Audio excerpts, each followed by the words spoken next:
Şimdi 1992'de benim babam Bingöl Yenibaşlar köyünde köy koruyucusuydu. Bu şeyi kanıtlamak için bir türlü yetkililerden herhangi bir belge alamıyoruz. Yani köy koruyucusu olduğuna dair.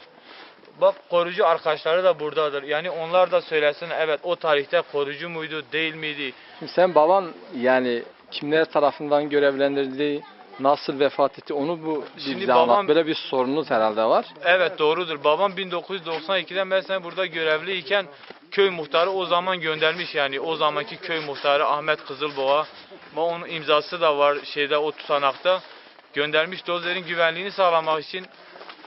Şimdi biz herhangi hiçbir belgeye rastlanılmıyor. Yani babamın koruyucu olduğuna dair. Yani koruyucu arkadaşları buradadır. Onlar daha var, öteleri de var. Diğer arkadaşları da var. Vatandaşlar da burada. Bunlara da sorabilirsin. Yani 1992'de Salih kişi köy koruyucusu muydu, değil miydi? Sadece bunları biz öğrenmek istiyoruz. Yani bu yetkililer bunu yetkililere Şimdi bildirmek istiyoruz. o dönemdeki korucu başı neydi? Muhtardı. Hem muhtar hem, Hem korucu muhtardı başı. hem korucu başıydı. Zaten Ahmet Kızılboğa. Kendisi diyor ben ve karakol beraber diyor onu Evet. görevlendirmişiz. Evet orada Diyor, yazıyor. görev Onun esnasında da dosyasında yazıyor. verdiğiniz şeyde kendisinin yani imza attığı kağıtta da belgede de o şekil söylüyor. Doğrudur. He. Doğrudur. Ama o şu anda ölmüş. Bundan 5-6 ay önce daha fazla var ölmüş. Kendisi Allah rahmet eylesin.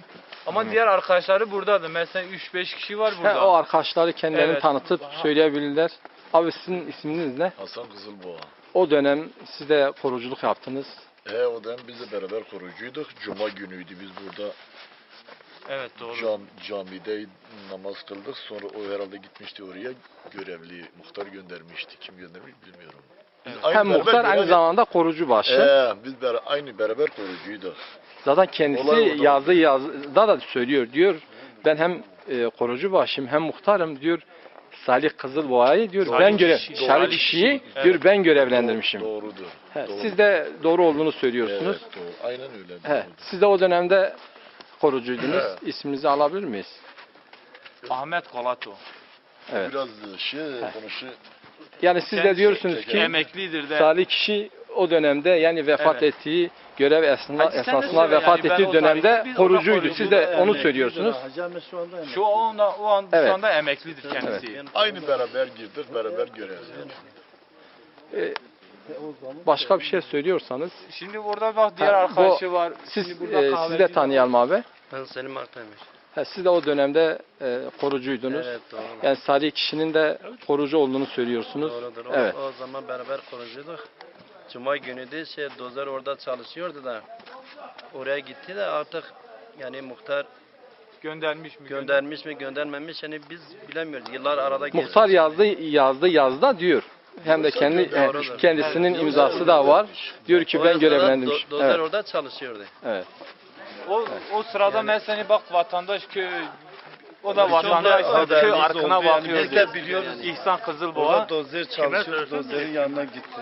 Evet. Toprak kayması falan oldu. O esnada hatta vatandaşın Bizim sorsa de dahi yani abi. vatandaş da biliyor ya kendisi Hani o bütün zaman. Yani Köylü bu köyün hepsine kime göre köylere de Şu anda diyorsa, burada olan herkes söylüyor yani tasdik Herkes, ediyor. herkes, Evet, diyor. yani o tarihi görenler. Herkes biliyor. Yani diğer arkadaşları da var, korucu arkadaşları. Ben bunu bir daha yetkililere söylüyorum. Yani bunu bakanlığa, ben Bingöl valiliğine defalarca dilekçe yazdım ama herhangi bir bilgi ve belgeye rastlanılmamıştır. Yani şu şekil siz diyorsunuz ki biz işte İçişleri Bakanlığı'na, İçişleri Bakanlığı'na Jandarma yazdım. Ben onu Komutanlığı'na, size gösterdim. valiliğe diyorsunuz Evet. ki Defalarca böyle- yazdım dilekçe. yani babamın korucu olduğuna dair Herhangi biz bir maaş bilgi ve bordosunu belgeye istemişiz, rastlanmıyor. bir belge istemişiz. Evet. Korucu olduğuna dair belge yok diyorsunuz. Hiçbir belgeye diyor rastlanılmamış. Ama şu an evet. Şimdi Sayın Başbakan diyor ki valilere diyor ben söylemişim bütün vatandaşların haklarını arayın, sorun. Ama valiler ben defalarca gittim vali kapısından geri döndürüldüm. Ben bunu bütün yani herkes bütün gazetelere bütün şeylere bunu duysun yani. Gerçeği neyse gerçek ortaya çıksın. Yani bunu vatandaş da biliyor. Bu vatandaşlara sorsan vatandaşlar da bunu biliyor.